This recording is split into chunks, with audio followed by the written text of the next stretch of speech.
estamos de volta com o nosso Boa Noite Investidor, sexta-feira, 24 de maio, e eu lembro que nós temos um texto associado a esse vídeo que traz uma riqueza maior de detalhes, e nós vamos fazer aqui um sobrevoo de como foi a semana aqui no exterior, na economia, na política, e eu começaria dizendo que depois do caos da semana anterior, o período em curso pode ser tido até como bastante benigno no que diz respeito principalmente ao cenário doméstico.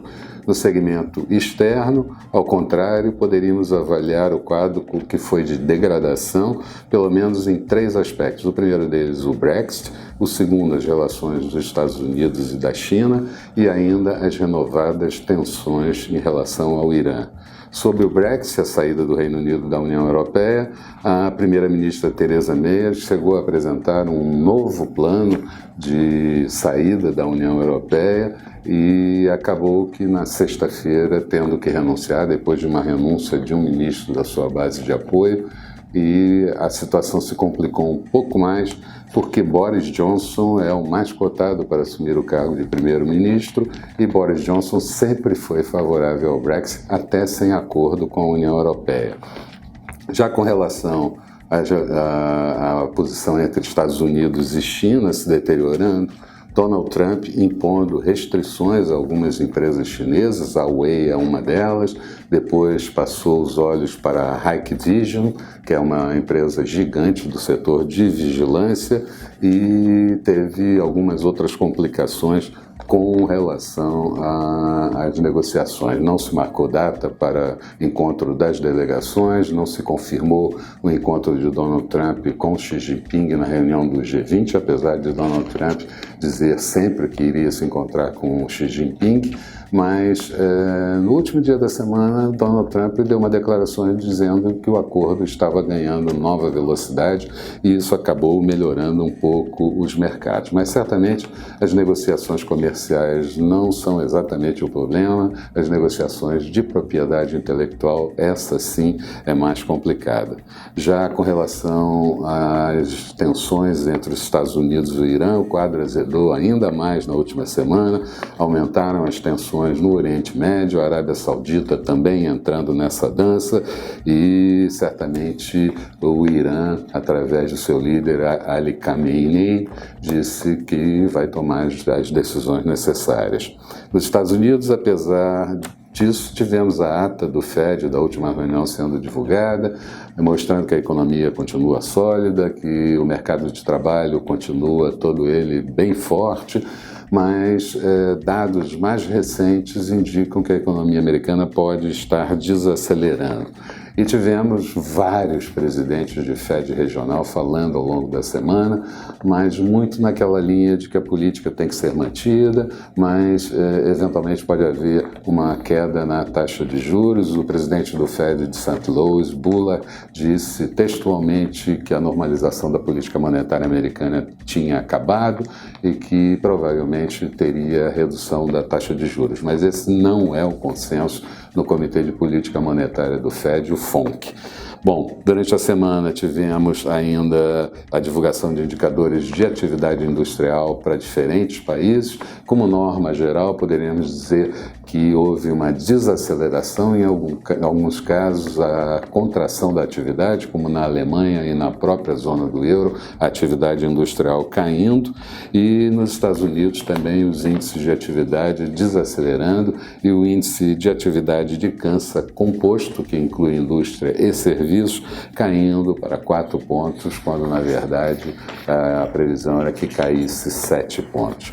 O Banco Central Europeu também diagnosticou na ata expressa da sua última reunião a moderação da atividade global e a fraqueza no comércio mundial e diagnosticando ainda a necessidade de acomodação monetária.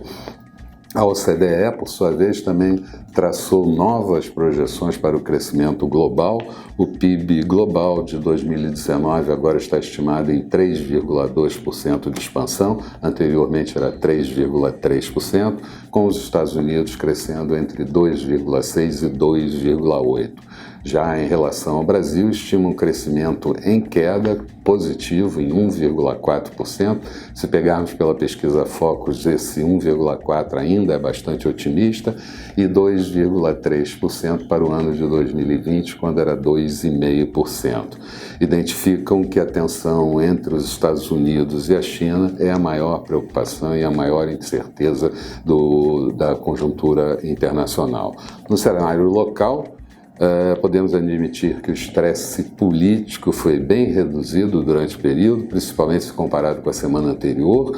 Tivemos o dito guru do governo, Olavo de Carvalho, dizendo que não vai mais criticar os militares. Os filhos de Bolsonaro saíram da cena durante a semana e o próprio presidente tentou dissipar ruídos.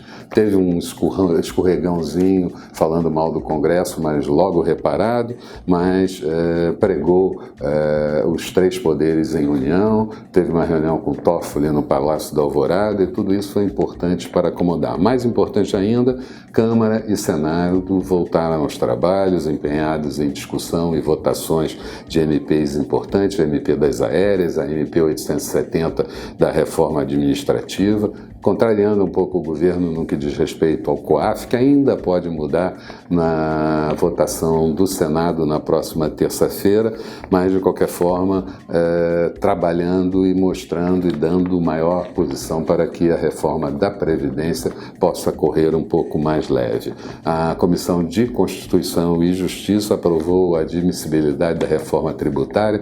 Não é exatamente a reforma tributária do Executivo, mas é importante que ela comece a tramitar já, pode até em algum momento tramitar junto com a reforma da Previdência, mas a reforma da Previdência é a mais importante de acontecer.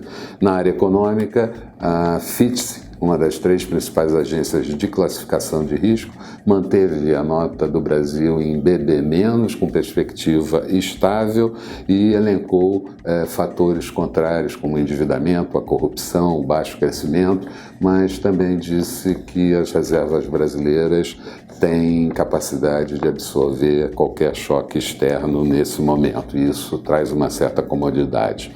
A nova pesquisa Focus, como eu disse, veio com dados sempre um pouco piores. As últimas pesquisas Focus semanais têm vindo, todas elas dessa forma, mostrando alta da inflação para 4,07% em 2019, PIB em queda para 1,2% e produção industrial encolhendo para 1,47%.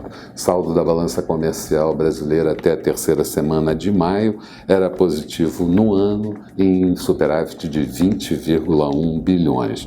E a Receita Federal informou a arrecadação do mês de abril em 139 bilhões. É uma boa arrecadação, mas ainda abaixo do ano de 2014. Na Bovespa, até a sessão do último dia 27 de maio, os investidores estrangeiros haviam retirado 5,5 bilhões de reais e no ano 5 bilhões de reais.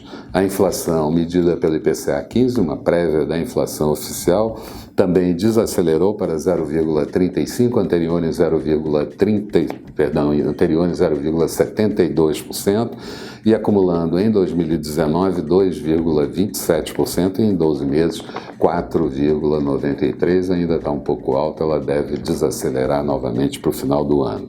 E dados do CAGED, Cadastro Geral de Emprego e Desemprego, mostraram um crescimento no ano de 313,8 mil empregos, considerando todos os setores de atividade. Resumo do dia: Bovespa encerrou a semana com uma alta de 4,04%, 93.627 pontos. No último dia da semana, uma queda de 0,30%. É só lembrando que na semana passada a Bovespa tinha encolhido 4,5%.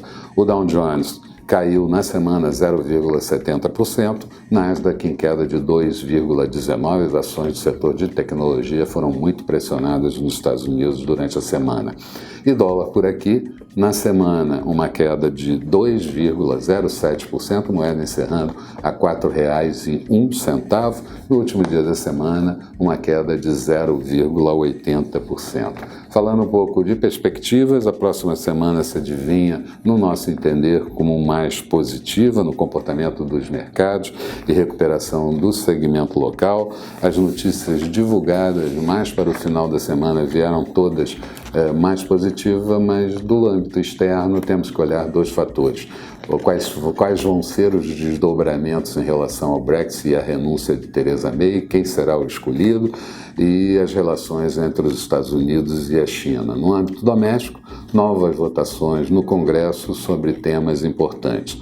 A renúncia da primeira-ministra britânica mostra um vácuo de poder nesse momento que precisa ser preenchido e, mais que isso, com muito pouco tempo para dar conta do Brexit, já que a data final é 31 de outubro. Com relação à relação entre Estados Unidos e China, temos que acreditar na palavra de Donald Trump mais positiva no final de semana, com um acordo com maior velocidade e, eventualmente, incluindo a gigante do setor de tecnologia Huawei. No cenário local, o Congresso trabalhando de forma mais acelerada na discussão e votação de matérias, melhorando as perspectivas para a reforma da Previdência, principalmente a reforma da Previdência, mas logo em seguida a reforma tributária, mas resta ver como serão as manifestações desse final de semana em termos de governo. Uma manifestação forte tem uma leitura, uma manifestação fraca tem outra leitura, mas de qualquer forma precisa se avaliar isso. O ambiente parece mais propício para ampliar um pouco a exposição em ativos de risco e, olhando pela análise técnica, eu diria que nós temos que tentar ultrapassar 95.300 pontos e depois buscar 96.600 pontos quando o mercado adquire maior tração. Dada a concentração do mercado em ações da Vale e de Petrobras, será preciso também avaliar o comportamento dos minérios, preço de minério no mercado internacional e também preço do petróleo, que trabalhou com grande volatilidade ao longo dessa semana. Eram essas as considerações que eu gostaria de fazer. Tenham todos um bom final de semana e eu espero vocês na próxima segunda-feira aqui bem cedo com o nosso Bom Dia Investidor. Até lá, então.